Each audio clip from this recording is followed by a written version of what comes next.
আজকের মধ্যে আমার সই চাই। আর কোনো দেরি না, এক্ষুনি ডাকুন ওনাকে। আপনি মাথা ঠান্ডা করুন স্যার, আমি দেখছি। May I come in sir? Yes, come in.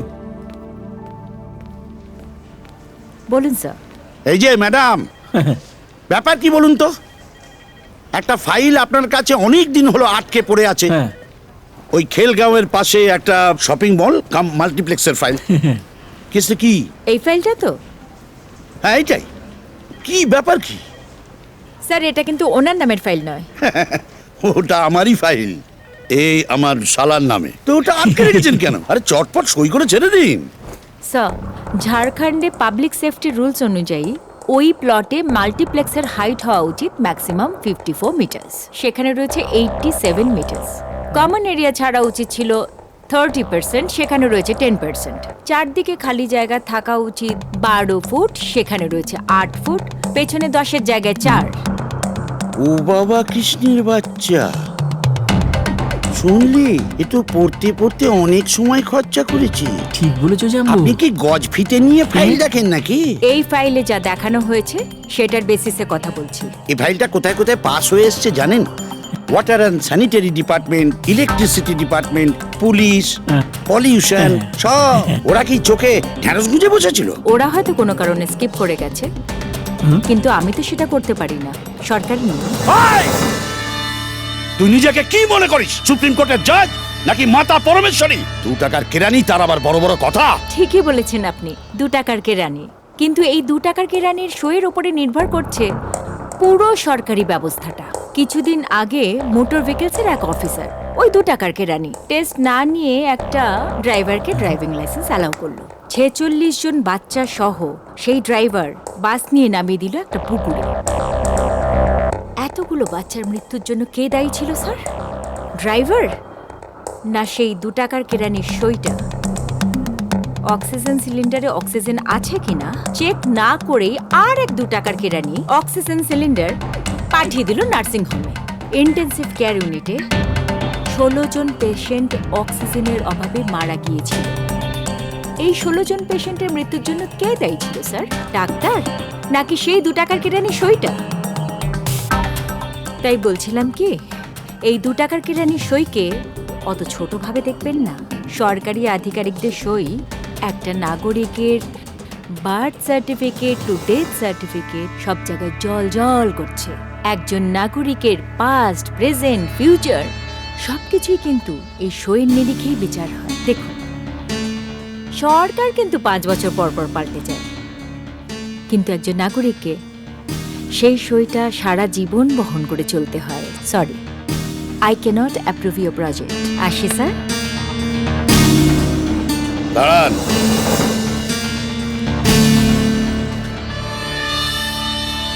আমার নামটা খুব ভালো করে মনে রাখবেন, বিষ্ণুকান্ত মাহাতো। লোকে বলে বিষ মাহাতো। বিষ মাহাতো, মনে রাখবো।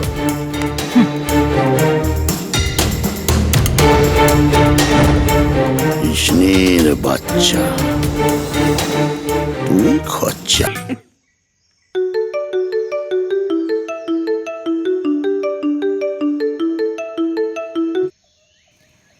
হ্যাঁ বলো। কলি, তুমি এখন কোথায় আছো? অফিস যাবার জন্য তৈরি হচ্ছি। আচ্ছা, জাস্ট 5 মিনিটের জন্য আমার সঙ্গে একবার দেখা করো। এখন সম্ভব নয়। তুমি বুঝতে পারছো না কলি, ভীষণ দরকার। তুমি তো জানো অফিসে আমি দেরি করে ঢুকি না। ঠিক আছে, জাস্ট লাঞ্চ আওয়ারে একটু সময়।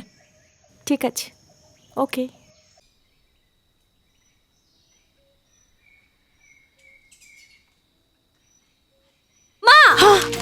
বাবা মা, বলছি 100 টাকা দাও না। কিসের জন্য?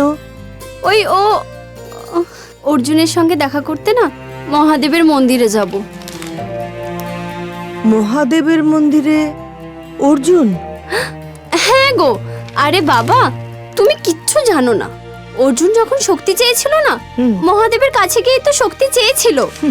তাই নাকি? হ্যাঁ, অর্জুন এখন মহাদেবের মন্দিরে যাচ্ছে? যাচ্ছে তো মা, তবে যে কখন যাবে।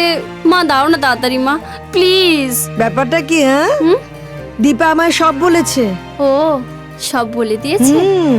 তা তো বলবি, নিজেরটা তো হয়ে গেছে।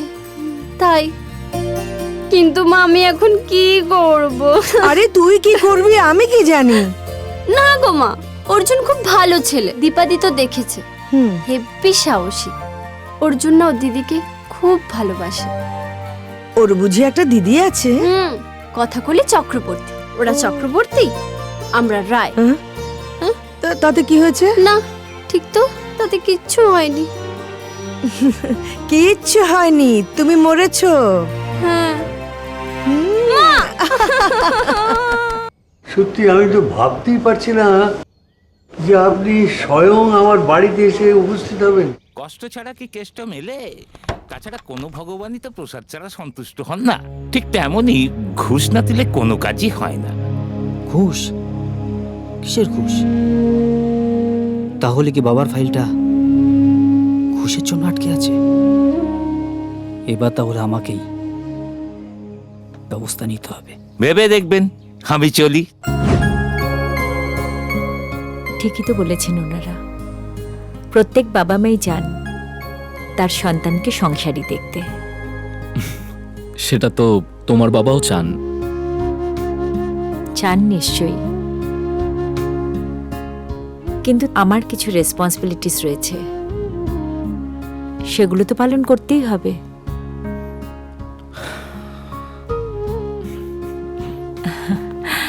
আর তো মাত্র কয়েকটা বছর, তারপর আমি ফ্রি।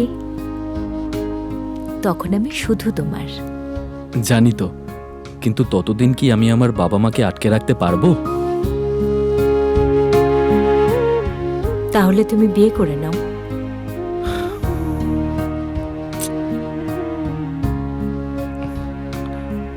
কলি,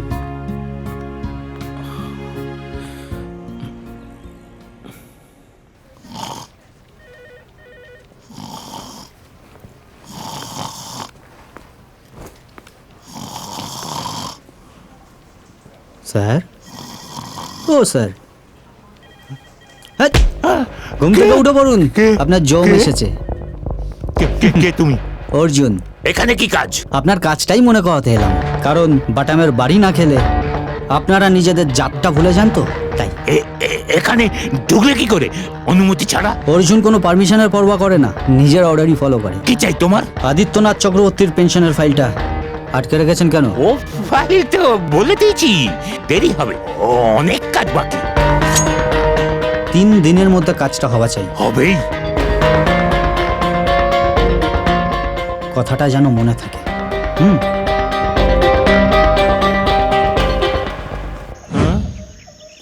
বাবা কিরকম না পাল্টে গেছে, কেমন গম্ভীর, কম কথা বলছে।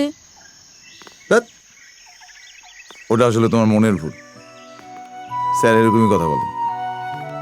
আসলে কি বলতো, এখন না কাজের প্রচন্ড প্রেশার বেড়ে গেছে, যে কারণে স্যারেরও কাজের চাপ বাড়ছে। তাই মনে হয় তোমাকে আজকে বাড়িতে ডেকে পাঠিয়েছিল, তাই না? আরে না না, অ্যাকচুয়ালি স্যার আমাকে একটা স্পেশাল কেস হ্যান্ডেল করতে দিয়েছেন। চলো না বলছি, মন খারাপ করো না। আর ঠিক সেই কারণে আমাকে বাড়িতে রেখেছিলেন, স্পেশালি কেসটা হ্যান্ডেল করার জন্য। আমার কিন্তু মন বলছে কিছু একটা ঘটতে চলেছে। বাবা যখন তখন বেরিয়ে যাচ্ছে কোনো সিকিউরিটি ছাড়াই।